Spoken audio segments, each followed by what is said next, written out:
தமிழகத்தின் பல்வேறு பகுதிகளிலும் கிறிஸ்துமஸ் பெருவிழாவையொட்டி தேவாலயங்களில் சிறப்பு பிரார்த்தனை நடைபெற்றது.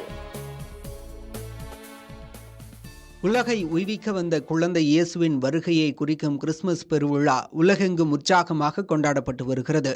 தமிழ்நாட்டிலும் இந்த விழா களைகட்டியுள்ளது.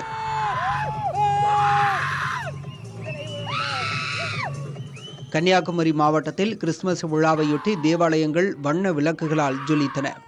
அழகிய மண்டபம் பகுதியில் உள்ள CSI தேவாலயம் கண்கவர் மின் விளக்குகளால் அலங்கரிக்கப்பட்டன.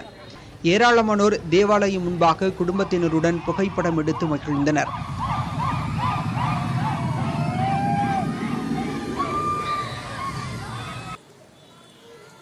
ராமநாதபுரம் மாவட்டம் தங்கச்சி மடத்தில் கிறிஸ்துமஸ் பிறப்பையொட்டி நடனமாடி தங்களது மகிழ்ச்சியை வெளிப்படுத்தினர்.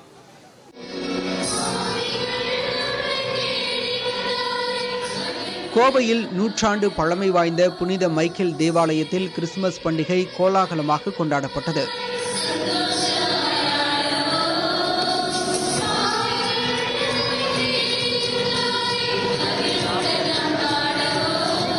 இதில் ஆயிரக்கணக்கானோர் கலந்து கொண்டு சிறப்பு பிரார்த்தனையில் ஈடுபட்டனர்.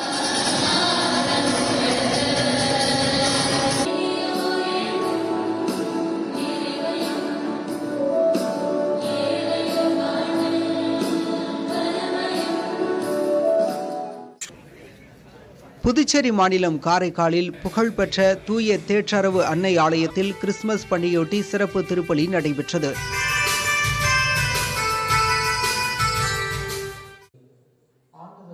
கிறிஸ்து பிறப்பு பெருவிழாவையொட்டி குழந்தை இயேசுவை வரவேற்கும் விதமாக திருச்சியில் சகாய மாதா பேராலயத்தில் கிறிஸ்துமஸ் பண்டிகை சிறப்பு திருப்பலி நடைபெற்றது. திண்டுக்கல் மேட்டுப்பட்டியில் 323 ஆண்டுகள் பழமை வாய்ந்த புனித வியாக்குல அன்னை ஆலயத்தில் குழந்தை இயேசு பாவ மீட்பு புனித நீர் தொட்டியிலிருந்து பிறப்பது போன்று வித்தியாசமான முறையில் சிறப்பாக வடிவமைக்கப்பட்டிருந்தது.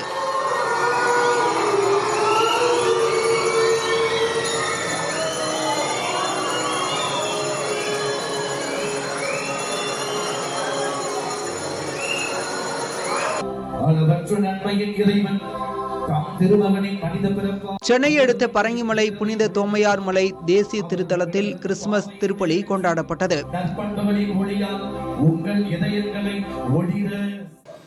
சேலத்தில் குழந்தை இயேசு பேராலயத்தில் கிறிஸ்துமஸ் விழா திருப்பலியில் ஆயிரக்கணக்கானோர் கலந்து கொண்டனர். இதேபோல தமிழ்நாடு முழுவதும் கிறிஸ்துமஸ் விழா சிறப்பாக கொண்டாடப்பட்டு வருகிறது.